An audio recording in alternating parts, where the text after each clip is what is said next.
Hello again, and welcome back to Illegally Cited. This is Jesse, and believe it or not, it is that time of year again.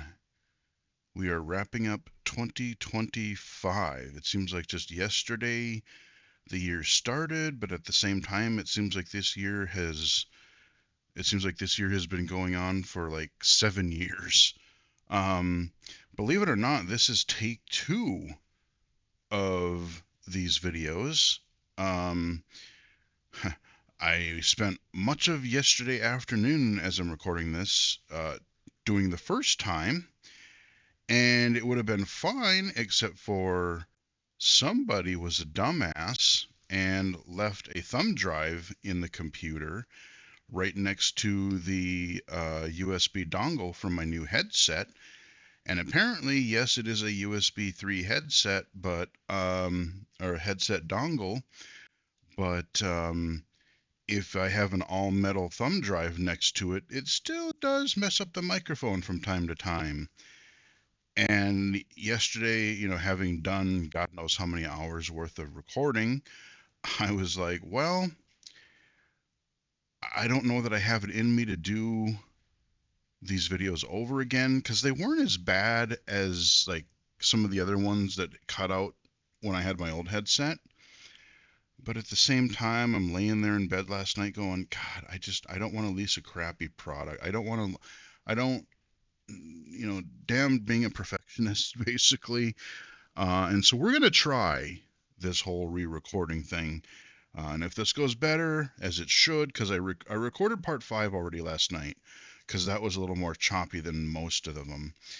And that went perfectly fine with the thumb drive not in there. So it was totally my fault, and it was just me being dumb. So yeah, take two. So we are looking at right now our favorite little pixel fireplace here. Let's go get some fire going. We'll type that in, and we'll put some logs in there. Boom, and then we'll light her up. Oops, there we go. We'll match it up, and boom, we have some flamage. All right, we are good. So yeah, we're gonna take two, and hopefully this will be a much smoother. I've already kind of know. I hopefully it'll be a smoother presentation as well. But yeah. So my stupidity aside, um, anyway.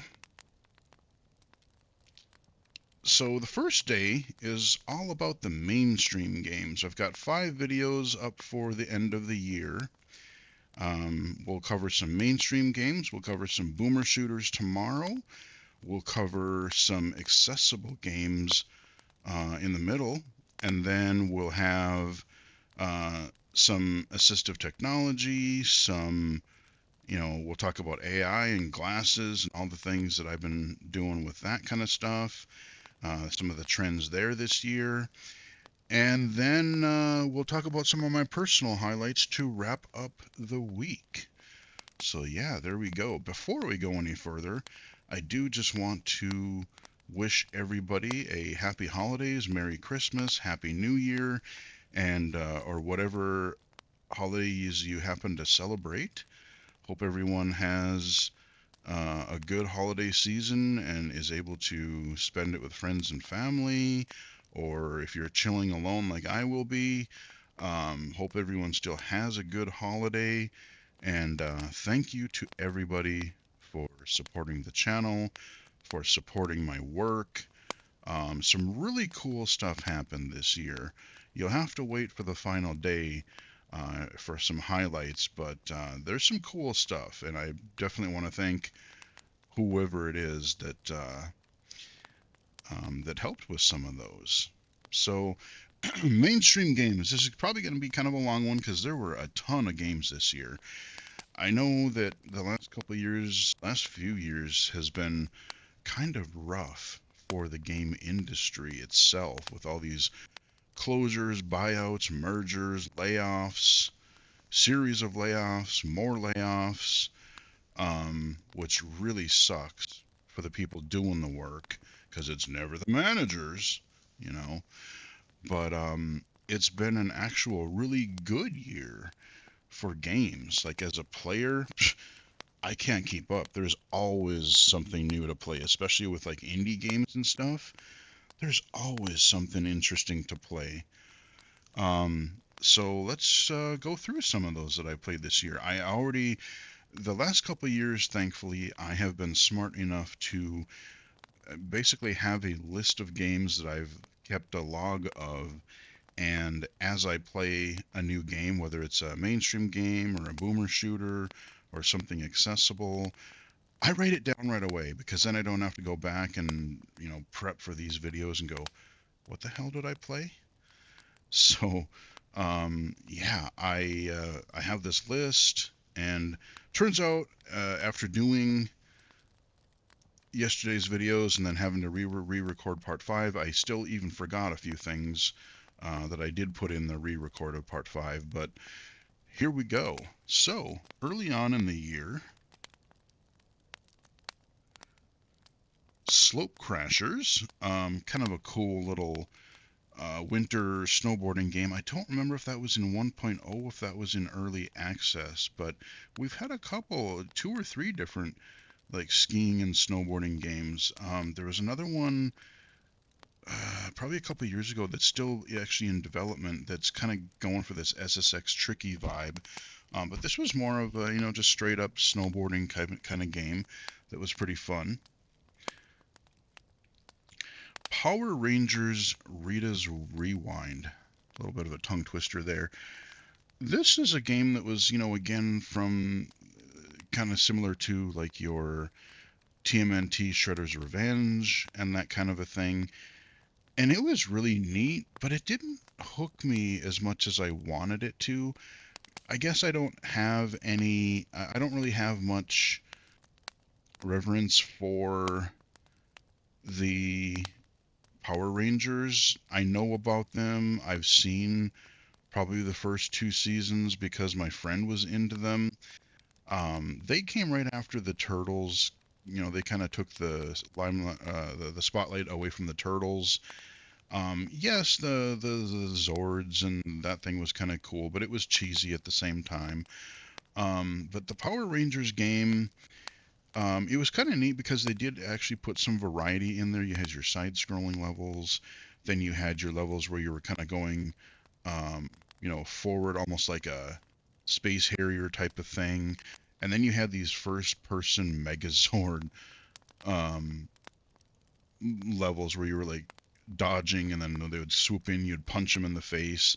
So there was some neat stuff there, but it didn't hook me the way that some of the other beat 'em ups did, especially like the Turtles games and even the Marvel game I'll talk about later.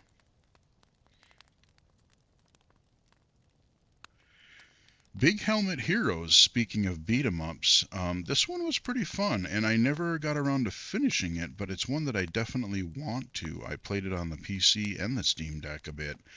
It's, it was a 3D beat 'em up, pretty family friendly. But it was kind of neat because, again, you had your side-scrolling levels. You had some levels where it kind of switched to more of like an isometric or a overhead view. And it was just a fun little beat 'em up. You would unlock different characters with different abilities, and I unlocked a few characters already. It was a fun little beat 'em up. I enjoyed it.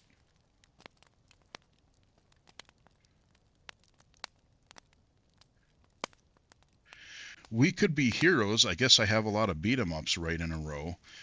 This one I want to go back. I want to go back to because I literally just saw a tweet the other day that he added more levels or something. It's still, I think, in early access, and I don't know how many levels are in there right now. He did say, but I forgot. This is the one where like there's a lot of environmental interactivity. There's tons of dudes you're fighting, but like this is the one where at the beginning, there's that old lady getting mugged, and you can help her out, and then she'll help you. And you go into the music shop, and you're like throwing dudes into shelves, and picking up guitars and smashing them over the head with them. It's just a fun game. Hard, but fun. I definitely want to get back to that and see, what kind of levels and what kind of tweaks they've been making to gameplay since I played it quite a while ago this year. Virtua Fighter 5 Revo, or REVO. I covered this game on the channel. Actually, I've covered all of these games on the channel so far. Most of these that I will cover, or I have covered. There's several games that I've already recorded videos for, but like I said, I record when I can, and then I just release on a regular schedule. So some of the stuff you haven't seen videos for yet, but you will. Virtua Fighter Revo, I think when I played it, they didn't have the single player mode in, but this year they patched in a single player mode where it's not like based on the characters in the game. It's some kind of like arcade challenge experience. So like you'll fight against other Virtua Fighter players and stuff.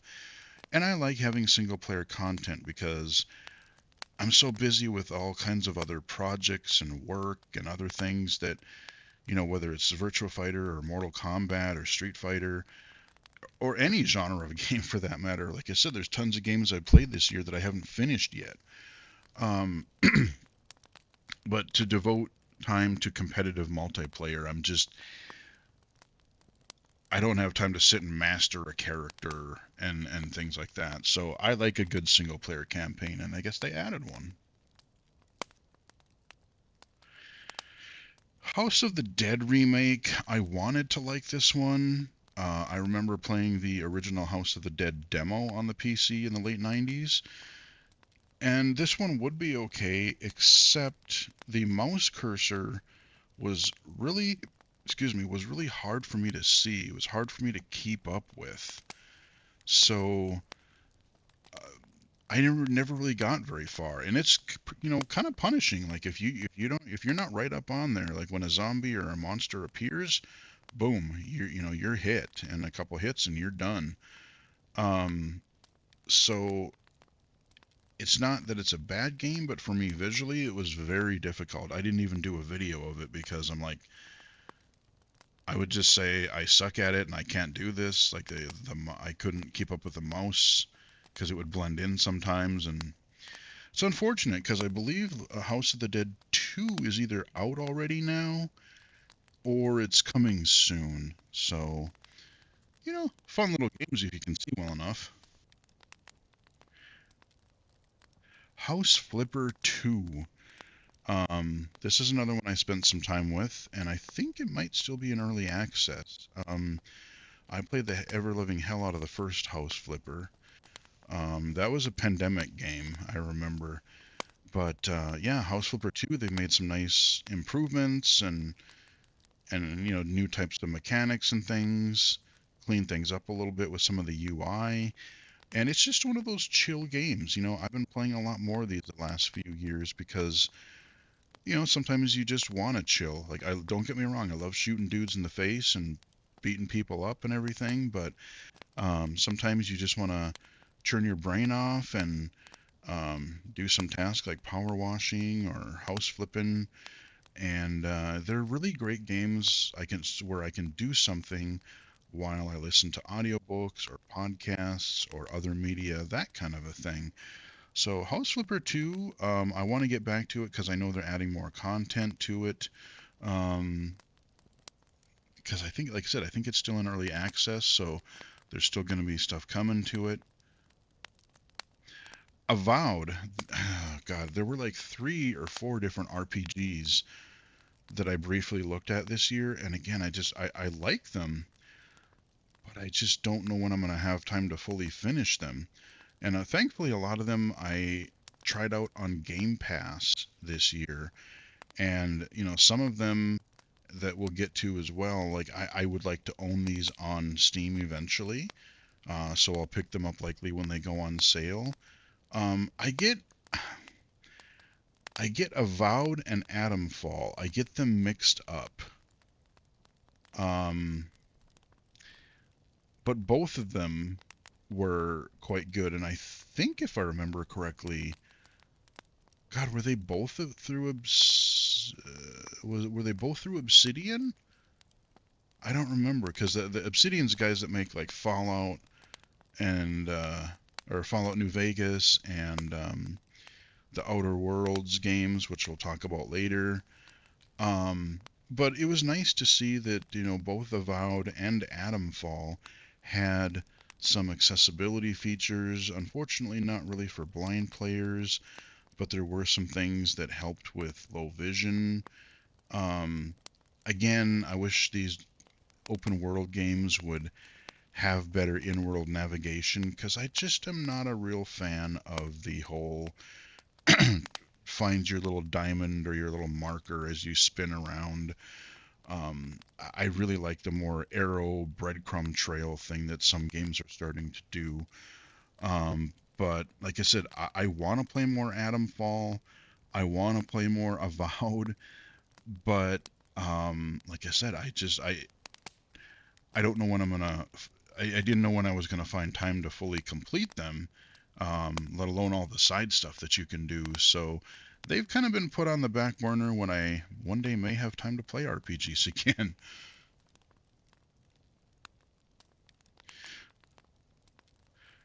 Lonely Mountain, Snow Riders. I'm trying, like I said, this was another one of those snowboarding kind of skiing type of games, and I'm getting them mixed up because there was one or two that were behind the back, like your typical, like your SSX type of thing, and then there was one where it was a kind of this side angle, which was a little bit weird. I think that was Descenders Next, which we'll get to. But you know, it's good to see a little bit of snowboarding come back because I remember in like the N64, PlayStation 2 days, like I said, you had 1080 snowboarding, you had the SSX series. I know Xbox had like was it Amped or something? There were a few that were out there, but then they kind of took a break for a while. So it's nice to see those types of things. I'm more the arcade, again, arcade racer, arcade sports games. So the simulation stuff doesn't do it as much for me. Ninja Gaiden 2 Black. Believe it or not, we got 3 Ninja Gaiden games this year. And Shinobi, which we'll talk about later. Um, Ninja Gaiden 2 Black, they just kind of shadow dropped that one day, and it's cool. I did a video for it. I remember playing the original back on the Xbox 360 when I was down in Florida. My friend and I got hooked on it, and then that was also when I had my one of my Red Rings of Death incidents. We were nearing the end of the game, and it was during some boss battle. The game just froze, and that's all she wrote, man. I had to order my coffin and send it in, and we had to wait to finish Ninja Gaiden 2. But it is now out again in its Ninja Gaiden Black or Ninja Gaiden 2 Black form. And it's really good. It's very bloody, it's fast, it's violent.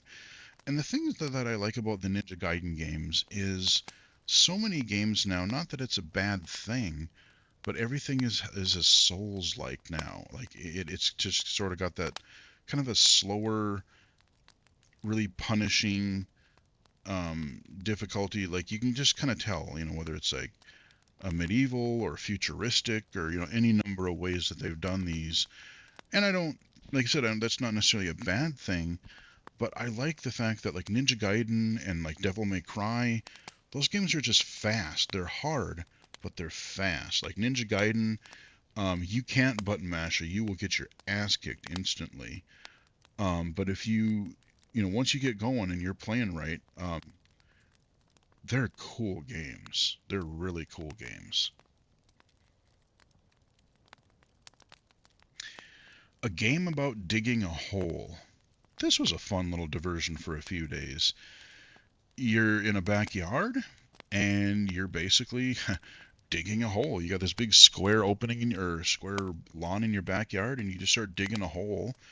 And you have to come up periodically to um, turn whatever in for upgrades, and then you go down further, and then it gets kind of pitch black, so you have to buy some lights to put down, and so you can keep on digging. And it's just another one of those kind of zen chill games. You're collecting ore and different things.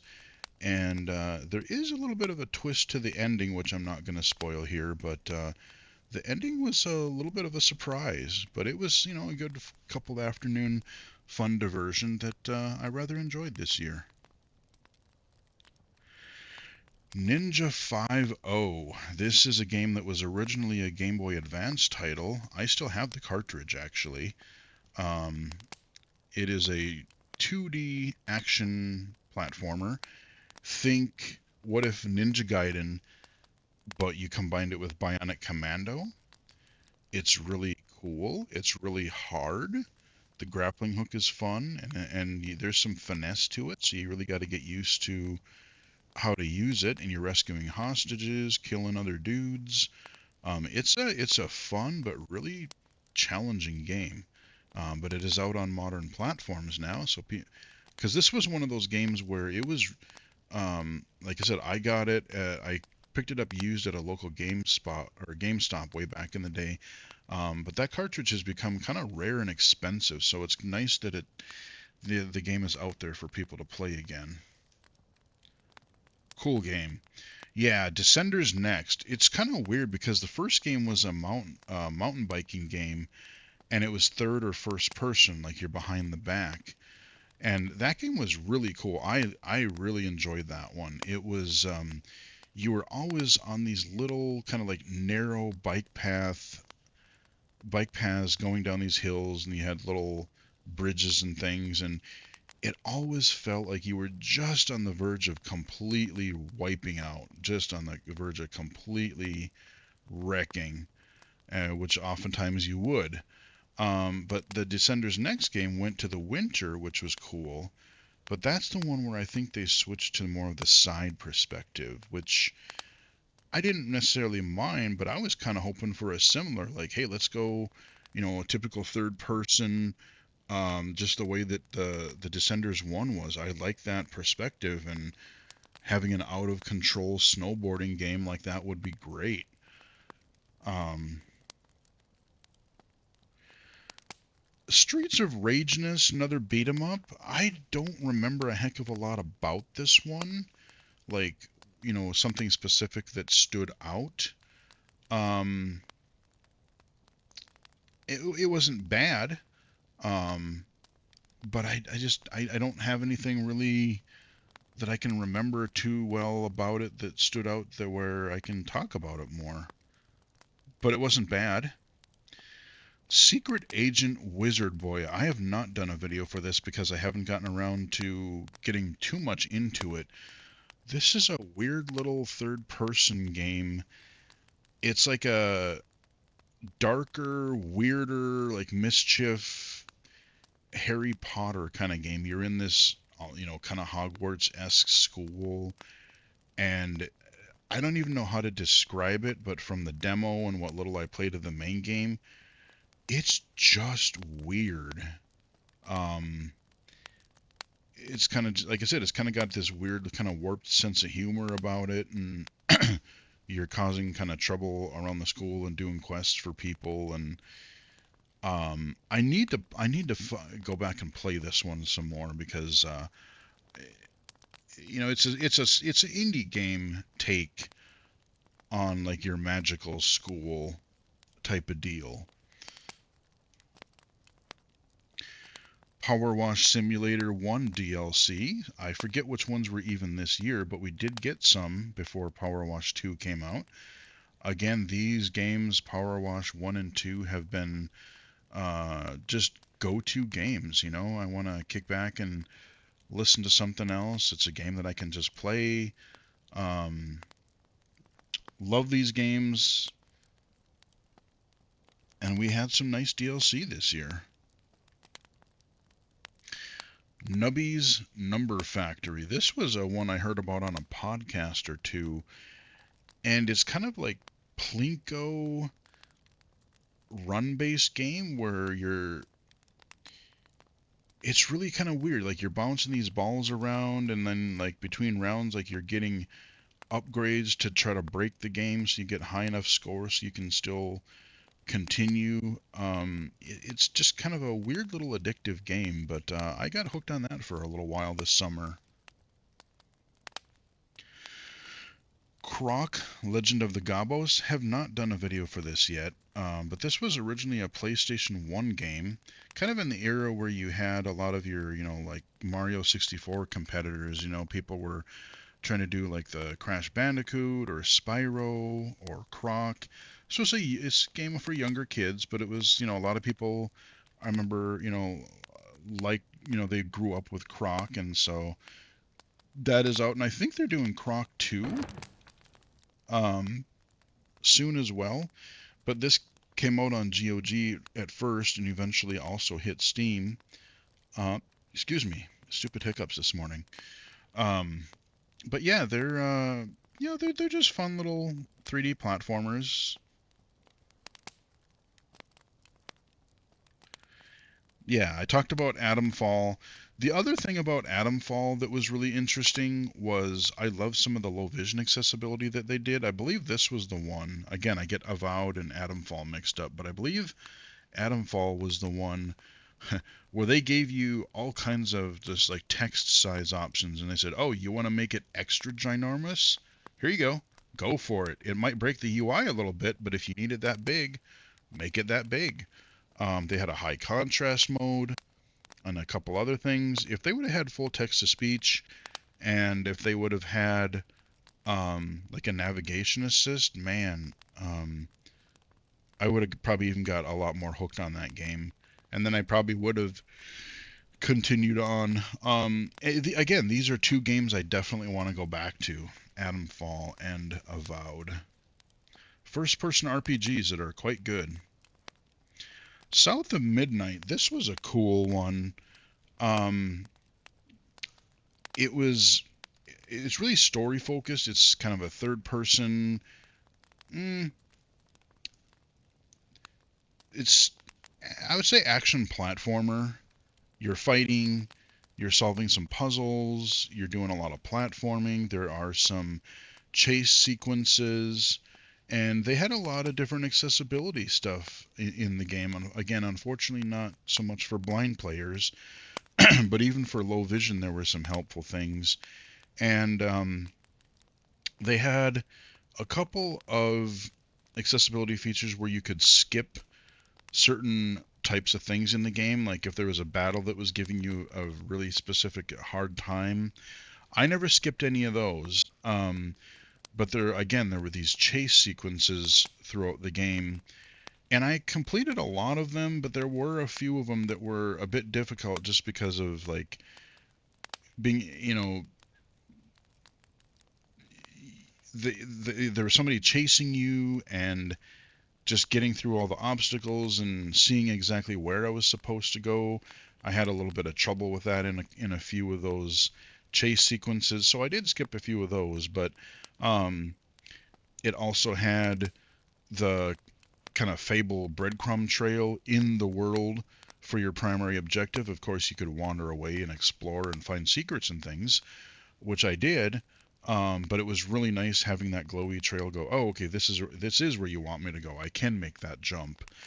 But like the presentation on that game is what was really cool.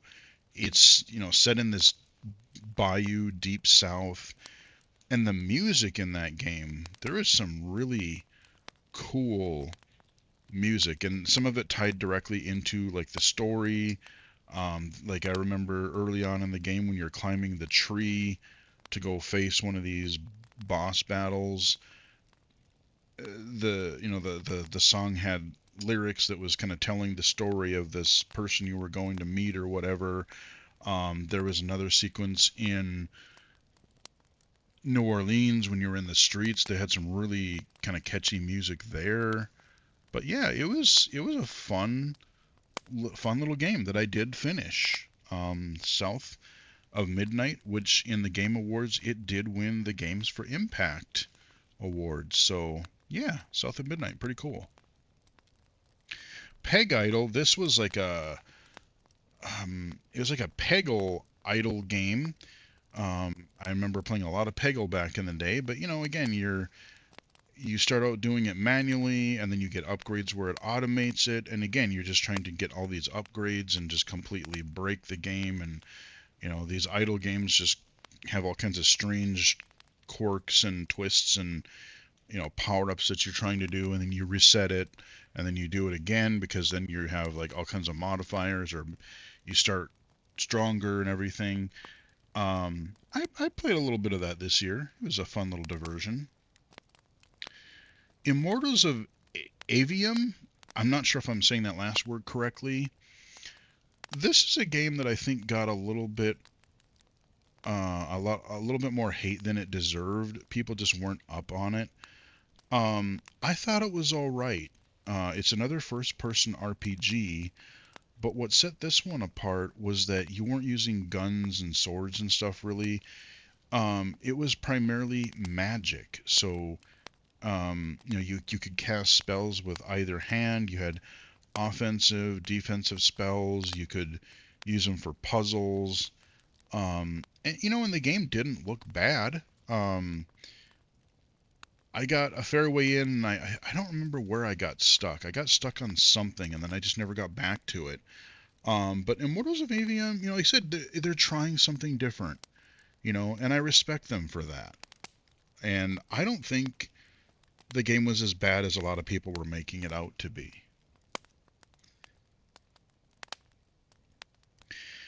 Abathor was kind of a cool action platformer, something that really reminded me of like from the Sega Genesis era, maybe even Master System era. But you're running, jumping, and you're slashing dudes with a sword. Um, it was, I don't know. I mean, there's not a whole lot else to say about it. But the presentation was Genesis as hell, and that's not a bad thing.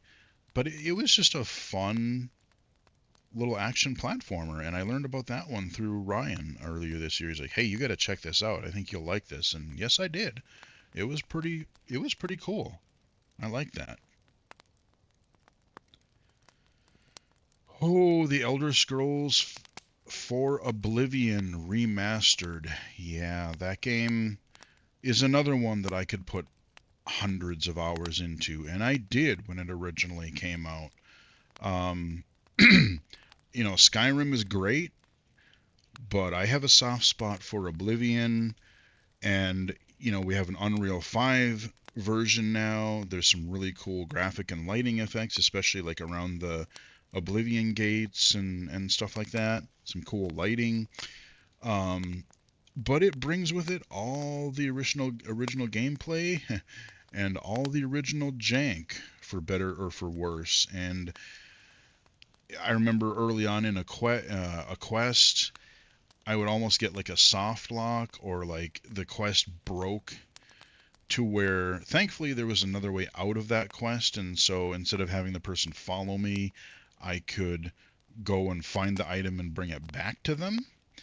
Um, so yeah, there's still a lot of jank in that game, but the nice thing that they did add to it is they gave you a new spell. I forget what it's called, but you cast it, and then it will basically glow, give you that glowy trail to lead you toward whatever objective you have set on your map or in your quests.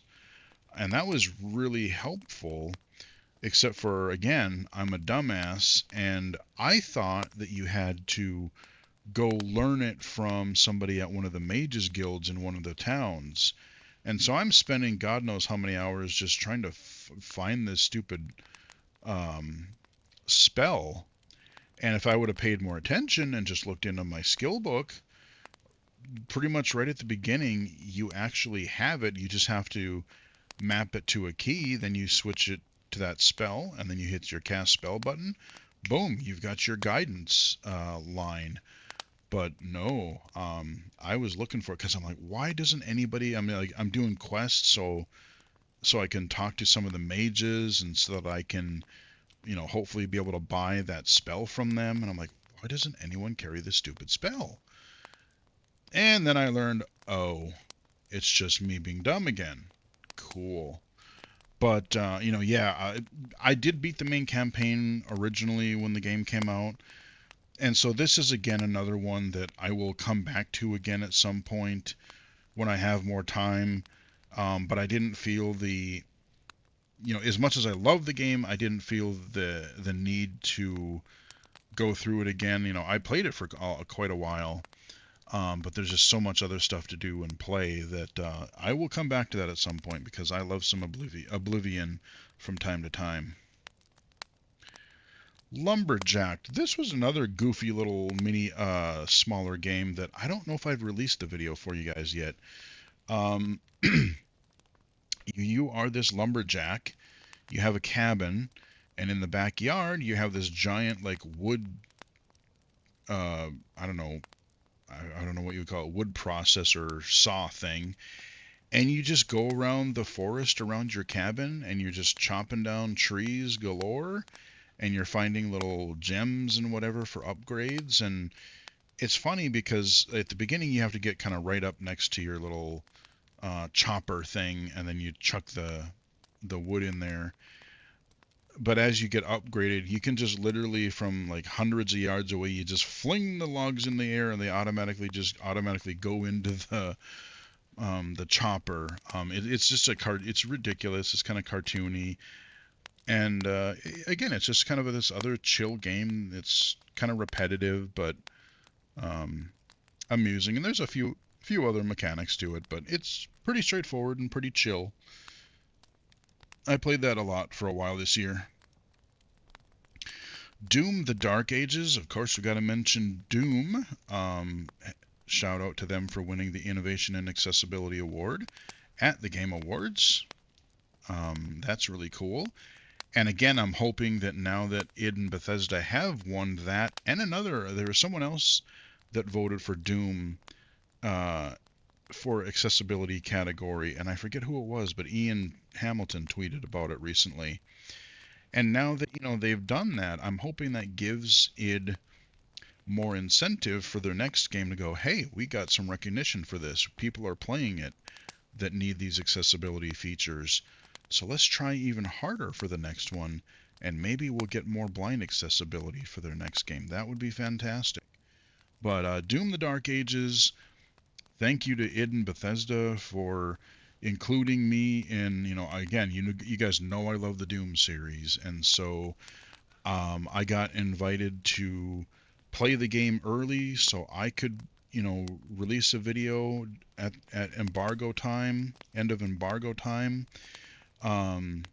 So yeah, I got to play Doom a little bit early, and it's a cool ass game. Like you wouldn't think that medieval and Doom would go together, but it does. Like the Slayer and his medieval attire, and you get your maces and axes, or like there's like 4 different weapons that you could have for melee weapons. Yes, you had all of your guns and your shotguns and your I mean, there's literally like a skull gun where you were like feeding it and you were shooting out skull fragments. I mean, how metal is that? But the thing that stole the show for me was the damn shield saw. That thing is just cool because you can bash people with it, you can parry enemy projectiles with it and stun them. You can throw it out like a boomerang shield, like Captain America. And it was just fun. You just ripping dudes apart with it, and then like you run up to a dude, you bash them with your melee weapon, you chuck the shield at them to stun them, you run up in their face, smash them with a melee, blow them away with your shotgun, do a finisher move, and move on to the next guy. It just that shield saw was a lot of fun to use. The Doom Slayer just felt really heavy this time. You're running, you just douche, douche, douche, douche. And I still have it on my computer because I know they're having some story DLC in 2026, and I will be there. And again, it had some nice accessibility features. I love how you could bring up the separate window for the tutorial messages. It had some color and remapping control settings, but it had a lot of not just regular difficulty settings, but like sliders for like how much damage you or the enemies take, the speed of the game. And what I found was a really fun way to play the game was you lower the difficulty pretty darn low, but then you crank up the speed to like 200%. You crank up the speed all the way to maximum. And you thought the game was crazy before. You're running around and having to, swing around and parry dudes and shoot dudes, and it was just, oh man, just that is a fun way to play the game. The dragon stuff I wasn't as much into. Um, it wasn't bad, but it was a little harder for me to see where to go. Again, you're trying to find these little objective markers that didn't stand out super well. A couple of levels weren't too bad, but I remember getting stuck on one or two of the levels. Like, where the heck am I supposed to go here? Because then you're not just walking, you're flying, and so you can kind of go anywhere. But yeah, Doom the Dark Ages, hell of a game. I liked it better than Eternal. I know people love Eternal and say that's the best one, but again, all three of the modern Doom trilogy. You got Doom 2016, Doom Eternal, and then this. This one's really good. So yeah, Doom. Keyboard. This is like a third-person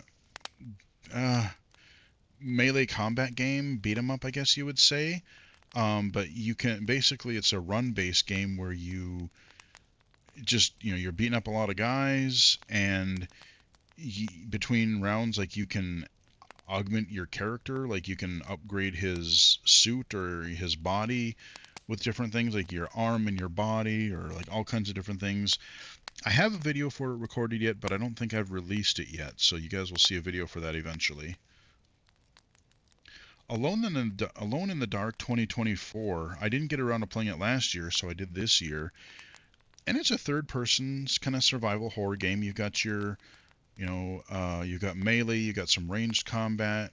Of course, you have your puzzles, which is kind of the weakest part for me because I suck at puzzles in video games, especially the kind of Resident Evil kind of. I mean, some of them are easy to figure out, but some of them are like, huh?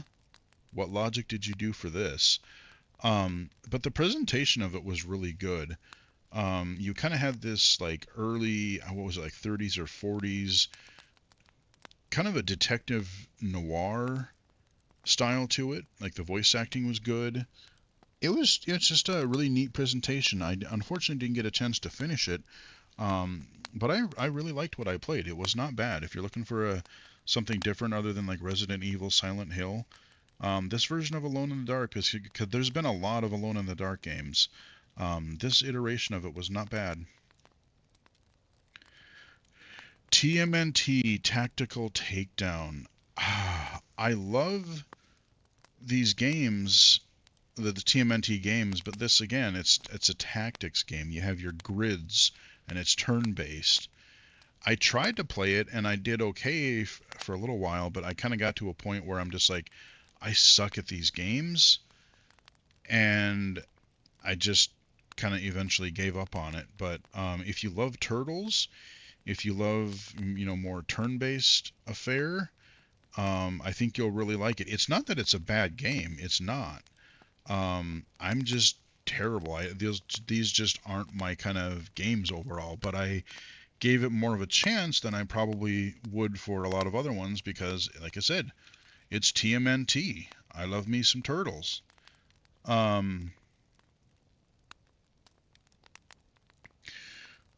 So we got two Warhammer 40,000 games this year. We got Space Marine 1 Remastered and Space Marine 2. I played and have videos for both. The remastered one was not bad. I played it back in the day, but never got around to finishing it. So I started playing it again this year via the remaster, and I'm a ways into it right now. And then part 2 came out this year, of course, as well. And it's fun. It's cool. But, I remember early on there was a boss that was just annoying the hell out of me. You had to defend this, I don't know, these little tower things or satellites or whatever the heck they were. And you had all these little swarms of enemies that you had to kill. And, again, it's not just you were fighting for yourself, you had to defend. And I don't like those missions where you have to run around and figure out where you're supposed to go and defend stuff. I eventually did beat it, but I almost rage quit that game. I think I got to I think I just unlocked the jetpack in that, but they're third person shooter melee. You got your melee weapons, you got all your guns, you got your big kind of armor suits. They're cool games. If you like a good old action game, third person action game, these are not bad. Tiny Racing. I played a couple little arcade racing games this year that were pretty fun. And I think they were both overhead to some degree.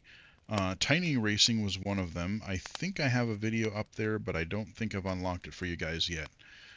So I've got a couple of those out there. Just, again, not open world, just, kind of like your RC Pro-Am overhead style racing games, and it wasn't bad. Gex Trilogy. Yeah, they brought back Gex, apparently. I remember playing the demo, the PC demo of the first Gex game back in the day. So the first game was a 2D platformer, and the second two were 3D. I never played 2 or 3. This was kind of like everyone was trying to do their own mascot thing. Again, PlayStation era days.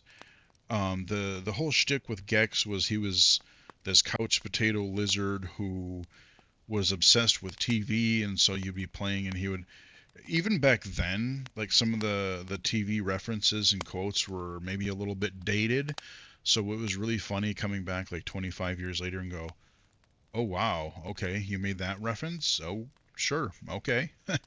But they're fun little platformers. They're fine for what they are. I do have a video recorded that you guys will get here in the near future. FBC Firebreak. This is a weird one that it's from the people who made Control, Remedy. They make all kinds of great games like the Max Payne games. And Firebreak was in the Control universe, but it's a first-person shooter you can play solo or with friends. But it's weird. It's like you go into these levels and you're given some sort of objective, like, oh, turn these fans on, or find the thing, destroy the thing, or, any number of different objectives. But it just wasn't that fun. Like, it looked okay. But there's just something about the gameplay loop that is just not always fun. And there was one level that I remember hearing about, and then when I played it, I thought it would be interesting, but it was actually kind of tedious and boring. Because you're in this big facility, and in one level, you're fighting these basically clusters of sticky notes. Like at the end, there's like this sticky note monster thing. But like literally it kind of boiled down to you wander around this place and you find little clusters of sticky notes, and you bash them with melee, or you shoot them to disperse them, and they'll try to, swarm you, and sometimes they cover your visor, so then you have to go find either like a sprinkler or a shower and like rinse them off so you can see better again. I don't even know how to describe, like I said, it's a first person shooter, and I have to give it credit for it being unique, but I don't know, it just wasn't doing it for me, and I think a lot of people had that thought too. And I think I remember reading somewhere that they are working on kind of revamping the game. I don't know when that's going to be coming out, but I mean, I wish the best for them because they make good games, and I don't know, this was kind of a stumble for them, I think.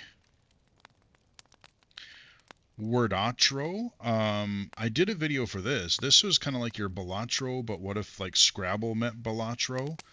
Fun little game. I enjoyed it, and it's one that I definitely want to come back to It's one of those games I can play while listening to something else. Very fun little addictive game.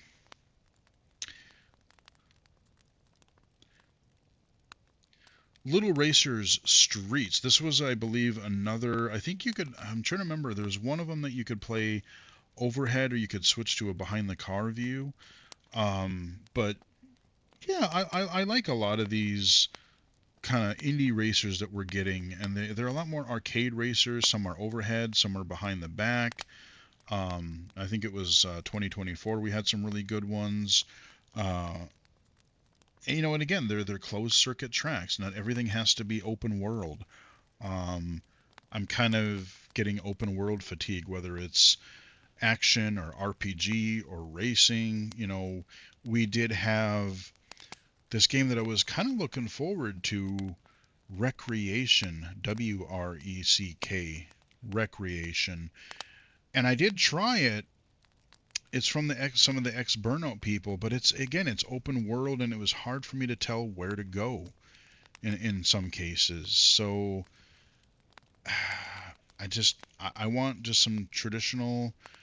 What I really want is I want a game like Burnout 3, like Burnout Revenge. Give me set tracks and let me wreck the living crap out of other cars. Let me do some road rage. Let me do some takedowns, because that is such a fun mechanic. There was that other racing game that was on mobile, and I showed you the Windows version. I forget what it was. Asphalt GT or Asphalt Legends. I think it was at 8 or something. But they have all this free to play bullshit in it, and so I can't play that either. That's what I want. But Little Racers wasn't bad. Tony Hawk 3 and 4, there's not much to say about that other than they're Tony Hawk games and they're really good. Now we have 1 through 4. They did change Tony Hawk 4 to be, Tony Hawk 4 was kind of this little open level design where you would skate up to people and they would give you things to do. But they switched it to like your classic 2-minute drill, 2-minute run type of thing, which I think is fine. You still have the levels and stuff. The one thing I will say about all of the remasters 1 through 4, I wish they had a way to toggle like the Master Chief Collection, where you could toggle between the old and the new graphics. Because yes, the new graphics, they look nicer, but visually for me, they actually make some tasks, some levels harder, because some things blend in more. There's not as much contrast, and so they actually are harder for me to play in some areas. But they are still fun. The Tony Hawk games are amazing. Speaking of skating, I did a video for Hellskate this year, and this is a weird one. It kind of controls like Tony Hawk, but you actually have combat and you're fighting demons, and it's a weird combination. It's a weird game. Like between levels, you go back to your base and you get upgrades and stuff. It's kind of this run-based thing. It's a weird game, and it's cool, but I'm actually pretty terrible at it is the problem. So yeah, I like it, but I wish I were better at it. Trash Goblin is another chill little game that I played for a bit this year. You're a goblin in a little shop, and you get these trinkets in. You clean them, you fix them. Customers come in and they tell you what they want, and if you got it in there, you make a deal and you sell it to them. Sometimes you get a couple things together. But yeah, it had some nice accessibility features in there. But it was another one of those chill games that I would play while listening to something else. Beat 'em ups, Q-Bite Classics. I had never heard of most of these beat 'em ups. Some of them were your traditional like Double Dragon style beat 'em up, but some of them were also kind of a beat 'em up platformer. And like there were a few that were okay, but there were a couple in there that were pretty rough. But it was it was interesting to play some games that I had never heard of. And, you know, again, maybe if people who did play them back in the day, they're like, oh, cool, we have these out now on modern platforms. But it's not my favorite beat 'em up collection. But there were a couple games in there that were pretty fun to play.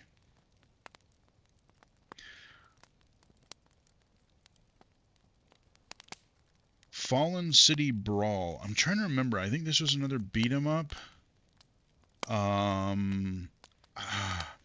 I know when I see the game, I'd be like, oh yeah, that's what this game was. But I'm drawing a blank. I remember liking it. Fallen City Brawl. I really wish I could tell you more about this, but I played so many games this year. They're kind of blurring together, so I don't really remember. Date Everything. This was, I could care less about dating sims and things like that, but this one was so bizarre, and from what I've seen of it, I just had to give it a shot just because I had to know.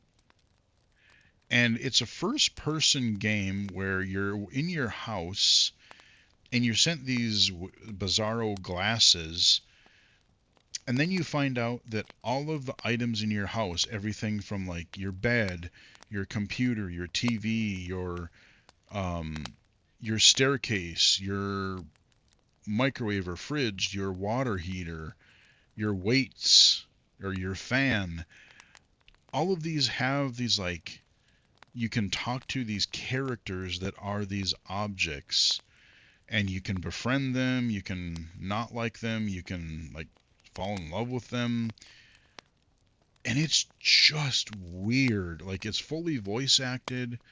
The writing and the voice acting is, I mean, it's well done, but it's just such a bizarro premise for the game. That's why I wanted to check it out to begin with, because it's and I did a video for you, so you can watch that. But I have not finished it yet, but I do want to get back to it just because I want to see what other bizarro personalities you come across. There were some that I liked, and there were some that I like. The TV person, I did not like that character at all.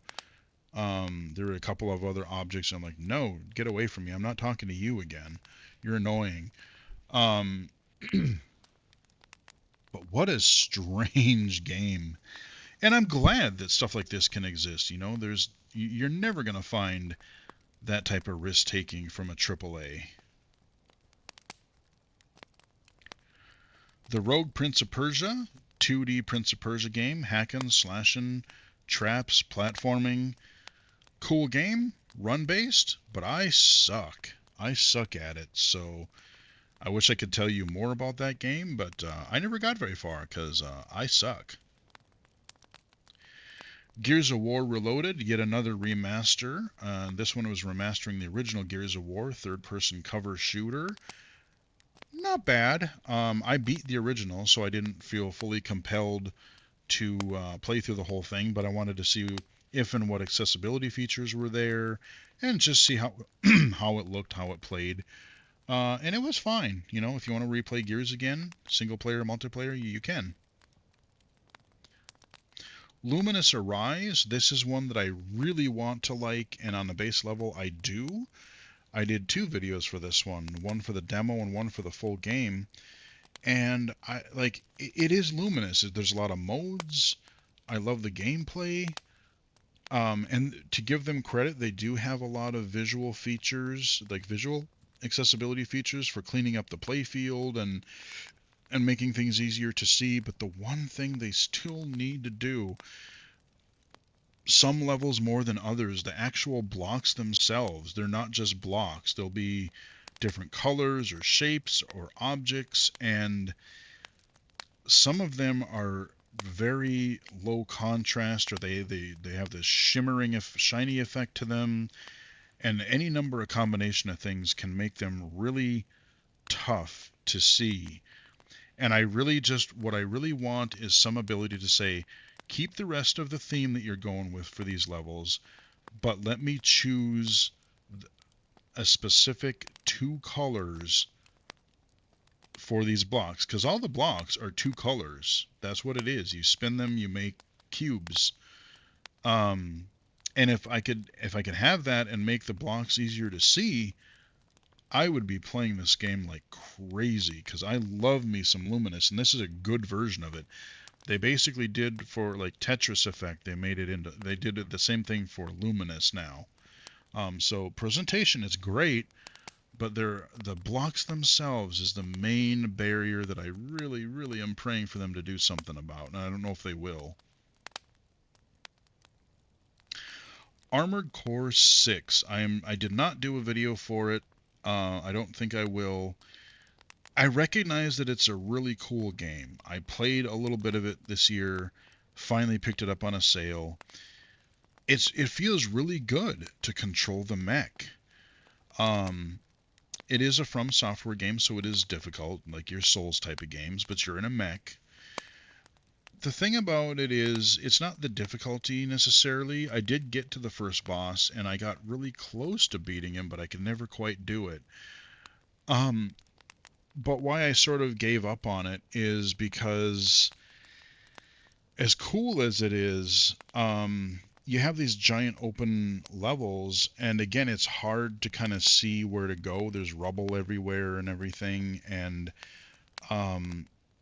they just need better in-world navigation help, so I can kind of tell where my objectives are while being shot at. And then, again, then you're banging your head against a boss battle for how long. It's a really cool game, and if I could see a little better, I could see getting into it, and maybe one day I will give it another try. But it's so close to being the mech game I really want to play, because it's not a clunky, just thud, thud, thud, slow walking mech game. You're quite maneuverable, and it's fun to control the mech.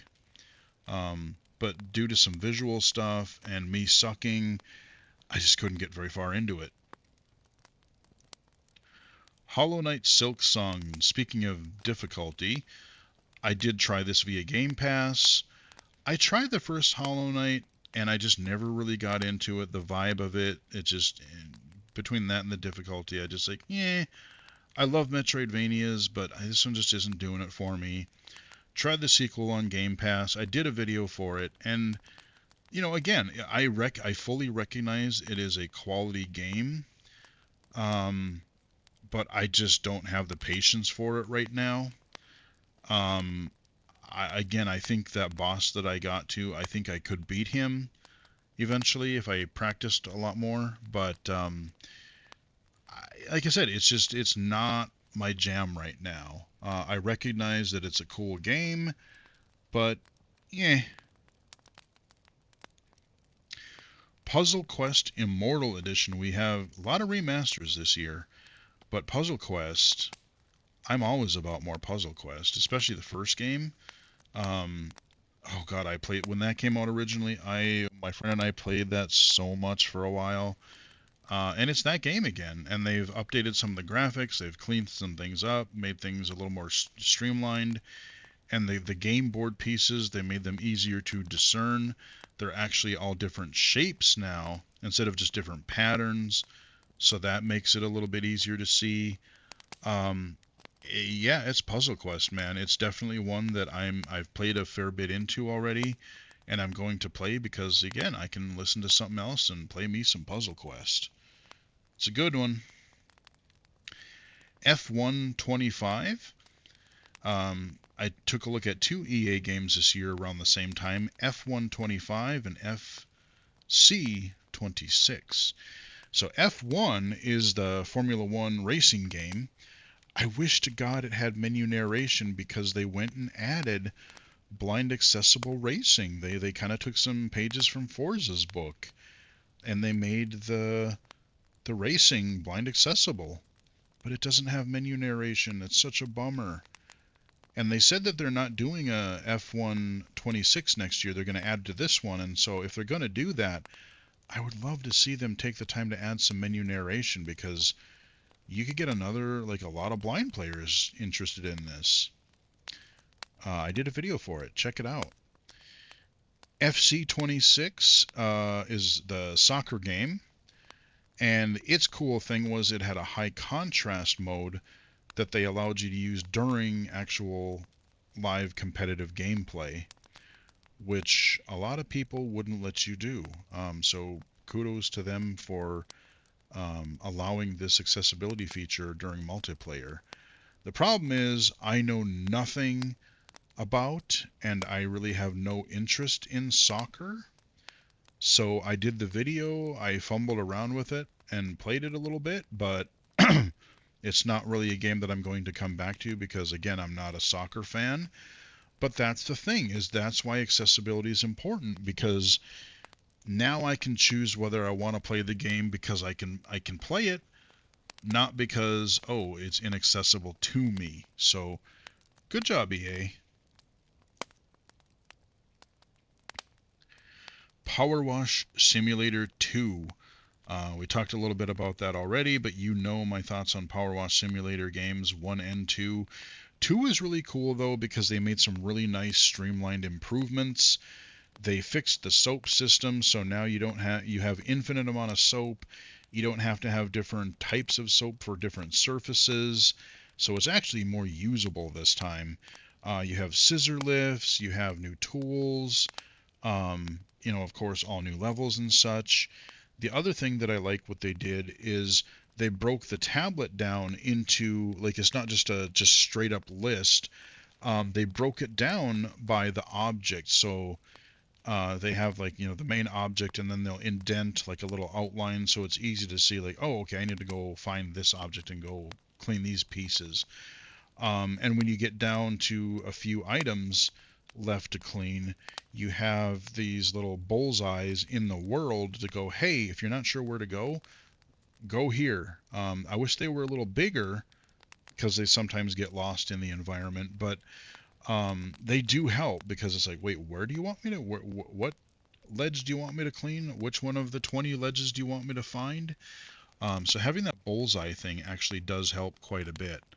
But yeah, Power Wash Simulator 2, I played a lot of that. Just, it came out in like November, and I've already beat the Steam version, and I actually installed the PC Game Pass version because I'm like, yeah, let's play it again. That way I can get the Xbox achievements. So I know I need help. But I got a lot of reading done and a lot of podcasts to listen to, so hey, there's that. And we already have more DLC coming next year. They announced already Adventure Time DLC, so yeah, I'll pick that up. I don't know much about Adventure Time.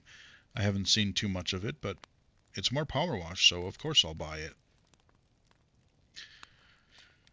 Blippo Plus is an FMV game that I don't even know how to describe. Like, you're watching these old, like, 80s era TV show clip things, and you're channel surfing, and then somehow you're unlocking more shows or more video clips, and there's like some sort of weird overall story that I haven't discerned because I haven't figured out totally how to make more channels appear. I did a video for it, and you will see it eventually. I haven't unlocked it for you guys yet, but Blippo Plus is a really weird one. And again, just the premise of it sounded interesting, so I had to pick it up on sale. Megabonk. What if Vampire Survivors in 3D, but you could jump too? This one I really got hooked on, and overall I really like it. The problem with it is because it's 3D and they really want you to rely on the mini map in the corner. You're getting barraged constantly, and the problem is that because of the mini map, like, so it's a run-based game, but you have to go through levels. So you have to run around the level, power up your dude, but you have this time limit as well, and so eventually you have to find this portal, and then you trigger the boss to come out, and if you beat the boss, then you can go through the portal. But seeing on the mini map where all these little shrines are, where the upgrades are, and then where the portal is, you can bring up a bigger map now. They patched that in, but I think it doesn't pause the game.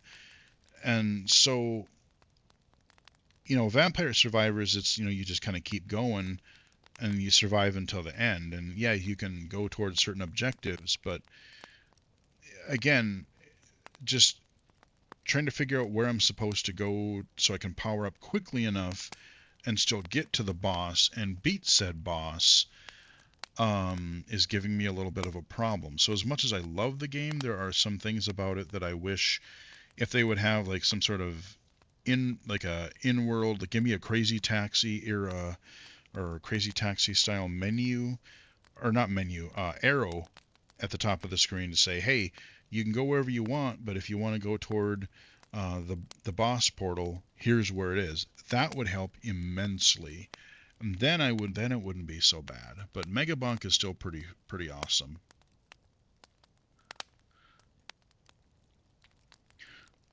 Ball X Pit. This was another good one.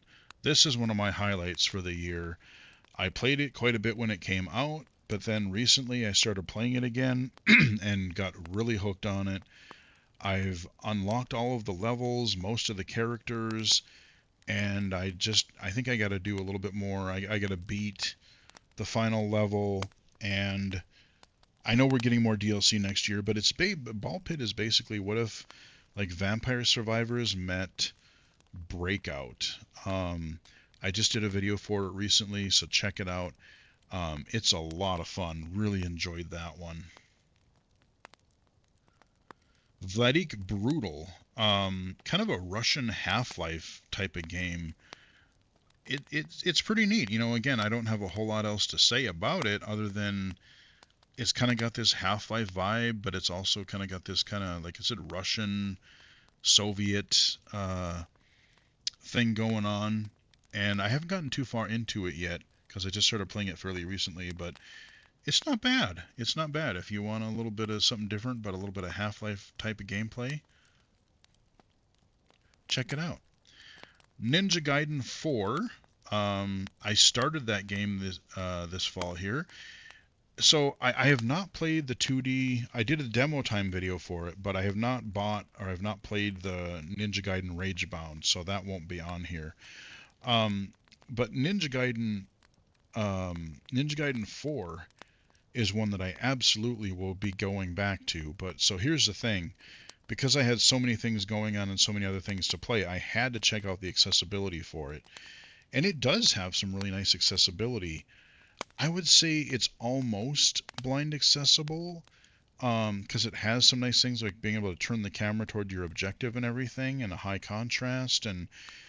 But the problem is there's some of the platforming and stuff. I think that is going to pose some problems for people, especially. But Ninja Gaiden 4, I played it through Game Pass, and with the rise in Game Pass pricing this year, I'm thinking about, just canceling it at the end of the year, but I'm not sure yet. But Ninja Gaiden 4 is a game I want to own. And so when it does go on sale, I want to pick it up there. So I got several levels in on the Game Pass version, but I'm like, nah, I'm going to come back to this when I have more time and when I actually own the game. So if I buy it and I can have Steam, my Steam saves, I will come back and play this again when I buy it for myself and it goes on sale, because I was having a really, just especially with some of the accessibility features they put into it, it's really quite good. I'm having a lot of fun with it so far, so I will return to Ninja Gaiden 4. Double Dragon Revive, it's kind of your Double Dragon side-scrolling beat-em-up game, but they kind of made it more 3D. It's not just pixel art now. It's more of a 3D game, which, I think, again, this is a game that got more hate than it deserved. I thought it was fine. I enjoyed playing through it. And, yeah, there was a few annoying, again, they do a lot of beat 'em up stuff in the beginning, but then they throw these platforming sections in later in the games, and I just don't do that. You've never been good at these platforming things. They're never fun to play. So just, keep it to the beat 'em up stuff, man. But I enjoyed it.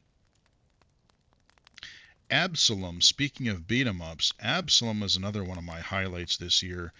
It is a run-based beat 'em up side scroller, but in addition to being run-based, throughout each run there are branching paths, so you can go to totally different areas, fight totally different bosses, and I've been playing a lot of this recently, and I've unlocked I think I've unlocked all the characters. I might have one left. Um, I have beaten a run, and so yes, I will be coming back to Absalom. It's voice acted. The combat is just fast and fluid and fun. I really like that one.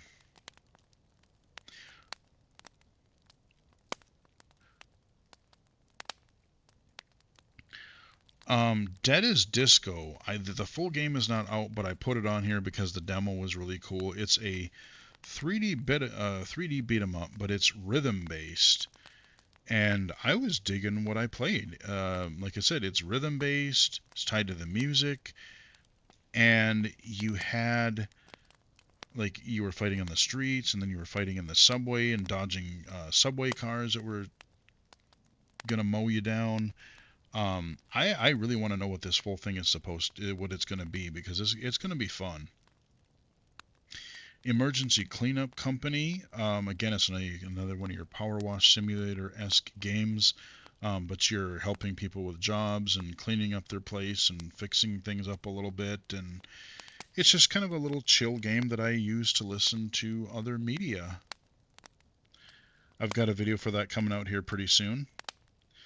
Leaf Blower Company. Again, there's all kinds of these goofy type of simulator games. So this one you're kind of doing more outdoor, like yard work and just little odd jobs outside, and you have this giant leaf blower kind of satisfying blowing these giant piles of leaves around. I don't know. Again, it's just one of those kind of mindless games. Turn your brain off and listen to some media.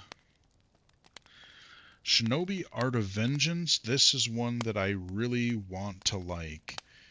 The gameplay is very solid. The problem with it is this is one of those games. It's 2D side scroller, but it's one of these that need the ability to dim the backgrounds and maybe add some highlights for certain things, because even in the demo video that I did pick up the full game on sale and I got further, but sometimes it's hard to kind of tell platforms from the background. Sometimes it's hard to keep up with your character or the enemies because you or they blend into the background. There was a level that had a lot of fog in it. The level where I left off was this. They had there was this city, or this village, and it was cool. It was a neat looking level, but there were these fireworks shows going on, and there were just parts of it that were really sort of hard to see. And I got to the point where there was this chase sequence where they were trying to shoot you down and it was kind of like almost like a Sonic the Hedgehog, like, oh, run forward and don't get hit, chase sequence, and just figuring out where I was supposed to go and how I was supposed to get there, and I kept failing, and then you had to watch a cutscene again, and I'm just like, nah, there's just some visual stuff that make this, like, I recognize this game is very solid, but it's one of those that some of the visuals get in the way for me. Terrifier is another beat 'em up based on the movie franchise, which I have not seen yet. So if you have more familiarity with the movies, you'll probably get more out of this. But even the gameplay, this is a beat 'em up I would say you could probably skip unless you're a huge fan of the series, because even the gameplay itself, I really wasn't feeling it. Wasn't doing much for me. There are much better beat 'em ups. So Marvel Cosmic Invasion, however, this is from the TMNT Shredder's Revenge team, and this one I would highly recommend. This was a good one. I did a demo video for it, and I do have a video for the full game coming out soon. You can play with up to like 15 Marvel characters. Even playing single player, you choose 2 characters at a time. You tag team. It's got voice actors from a lot of the 90s shows. I've been using Wolverine a lot, so it's cool hearing his voice actor.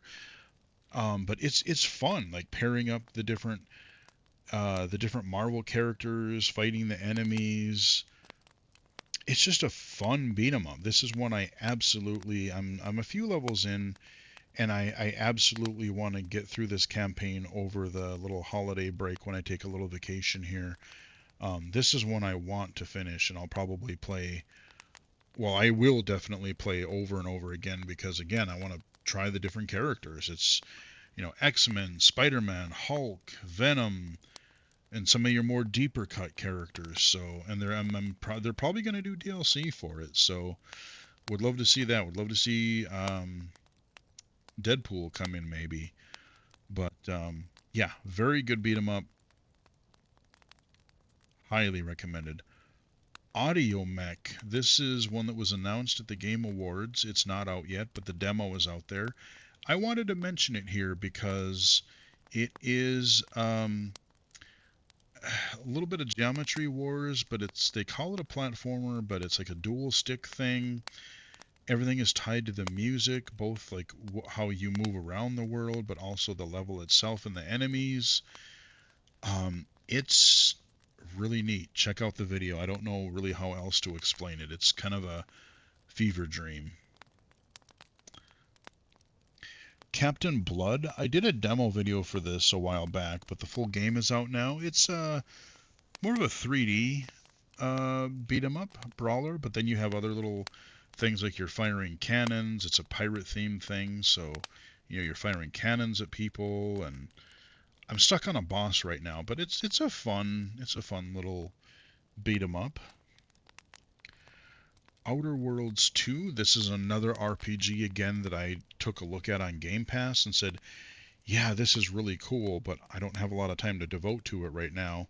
And so it's on my Steam wish list, and when this is one I want to own, so I will eventually pick it up to where I own it, and then I will probably start playing it again when I have more time.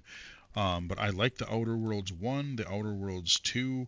It's kind of got a little bit of a interesting sense of humor to it, and I like the fact that you can, the way you build your character has got these extra traits, but then you have these flaws, and you can, like, your character background, and like you can make him like just all kinds of different traits, including just one where you're dumb, and you get some really funny gameplay consequences or dialogue consequences with that.